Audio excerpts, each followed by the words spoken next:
Today we're gonna talk about the 10 laws of guerrilla filmmaking.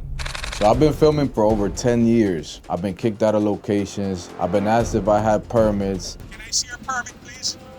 I don't have a permit. Wrap up right now. I've had cops pull up, confrontations from people who want to pretend they're the permit police, but we still finish the project. You want to survive filmmaking guerrilla style? These aren't tips, these are laws. Let's get into it. Law number 1, never trust one camera. Your main camera will fail at the worst moment possible.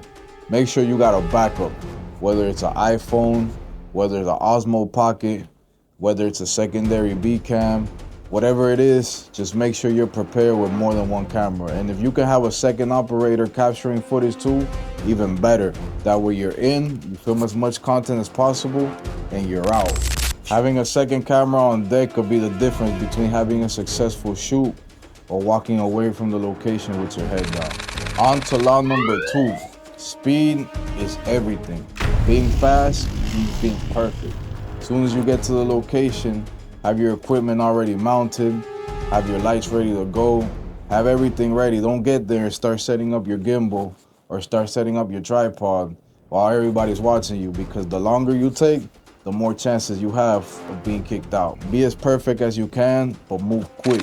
Law number 3, always move with small crews. The bigger your crew is, the more attention you're gonna attract. Bring the people you only absolutely need. Don't bring your cousins, your aunts, your uncles, and everybody else who wants to be a part of the shoot just to see what's going on. This is not those type of shoots.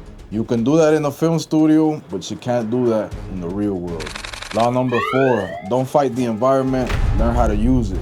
Real streets, real people, real energy. What more can you ask for? Reality is your production set. The more organic the film, the more it's gonna connect with people. No need to direct extras when you already got real extras in the background. Law number 5, the more simple the camera, the more you're likely to win. And I'm not saying to use low quality cameras. For example, I use Sony FX3s, FX30s. They're small, they have autofocus, and the quality is amazing. Choose cameras that are easy to use, quick, and reliable. When you're out in the real world, autofocus and simplicity will take you a longer way than a fully rigged setup. Law number 6, improvise or lose the shot. So let's be real, guys. When we're filming in the real world, not everything goes as planned. I mean, even when you got a real production that you have everything planned out, sometimes things still fail. See, I feel like guerrilla style is like a 50-50.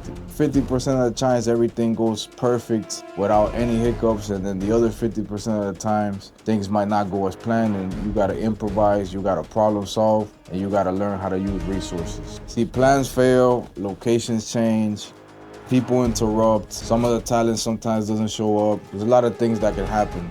But what matters is that we become resourceful, we use quick thinking, logical thinking. So if you can't adapt instantly, you end up losing the moment. Law number 7, blend in, don't stand out.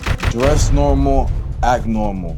The best guerrilla crews don't even look like production companies. Sometimes I tell my team, we're shooting on South Beach today, we're all wearing tropical shirts. We're going out looking like tourists, not a production crew. Don't be out there yelling, cut, action, camera speed. Try using more hand movement. See, filmmaking teaches you how to use sign language too, but we got our own. The goal is to be invincible. Law number 8, power is survival. Make sure you bring extra batteries, extra SD cards, and most importantly, extra positivity that day. Because if you come unprepared, you ain't gonna have nothing to shoot. No power, no film. You don't wanna get to your location and run off to the closest CVS at last minute because you left your SD cards at home. Trust me, we've all been there. Law number 9, talent must be fearless. Guerrilla filmmaking happens in public most of the time. If your talent freezes while people are watching, the shot goes down the drain. Make sure you work with people who are confident, charismatic, and not afraid to act in front of other people. When you got those people that get nervous in public and start looking around while the camera's in their face like this, talent just went from the main character to the schizophrenic. Make sure you communicate that with them. And finally, law number 10, think like a strategist, not like an artist. This is your final cinematic law. Guerrilla filmmaking isn't about breaking the rules, it's about outsmarting limitations. Although most of it is free-for-all, make sure you still have some type of plan. Know your city, know backup locations in case you do happen to get kicked out. Make sure you study everything and you're fully aware of your surroundings and what you're doing in order so you can have the most successful shoot possible. If you wait for permission, you'll never make films.